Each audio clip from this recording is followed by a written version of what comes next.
The Missing Girl.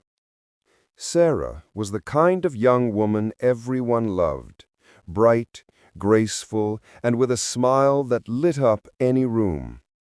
Her mother adored her, her friends envied her, and her stepfather, Richard, seemed to dote on her more than anyone else.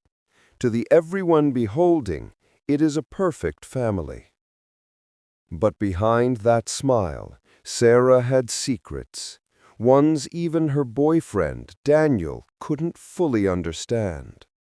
One evening, Sarah was seen leaving a cafe with Daniel. They laughed, held hands, and disappeared into the night. That was the last time anyone saw her. The next morning, Sarah's mother reported her missing. Panic swept through the town. Suspicion fell quickly on Daniel. After all, who else could it be? They had been arguing weeks before, neighbors said. His fingerprints were all over her apartment, which was a detachment from her family building, and he was the last to be seen with her.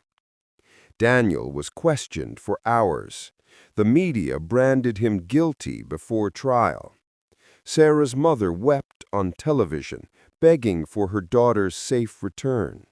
And through it all, Richard, the loving stepfather, was a pillar of strength.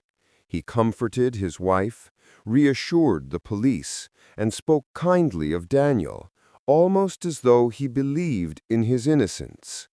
But beneath his calm, something darker simmered. What no one knew was that Richard's kindness had never been pure. For years, his doting had been an act, careful, calculated. He had watched Sarah grow, waiting for the day he could twist that trust into something else. One night, weeks before her disappearance, Richard had entered her room quietly. His hands gentle at first, his words wrapped in false affection.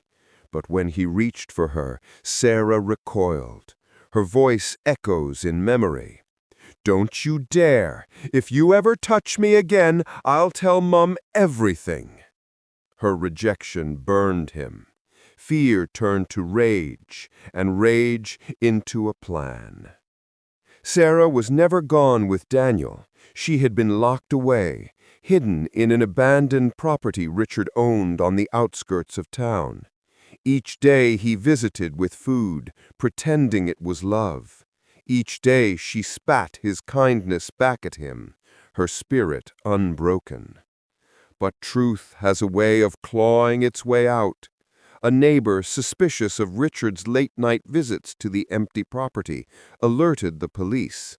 When they broke in, Sarah was there, weak, trembling, but alive. And suddenly, the perfect image shattered. Daniel was freed of blame.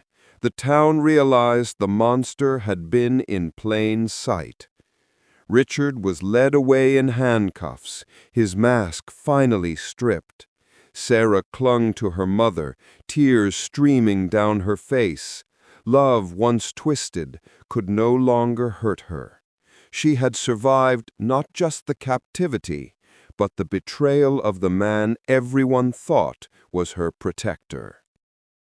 Sometimes the ones who seem the kindest hide the darkest desires, and sometimes it takes courage to unmask them.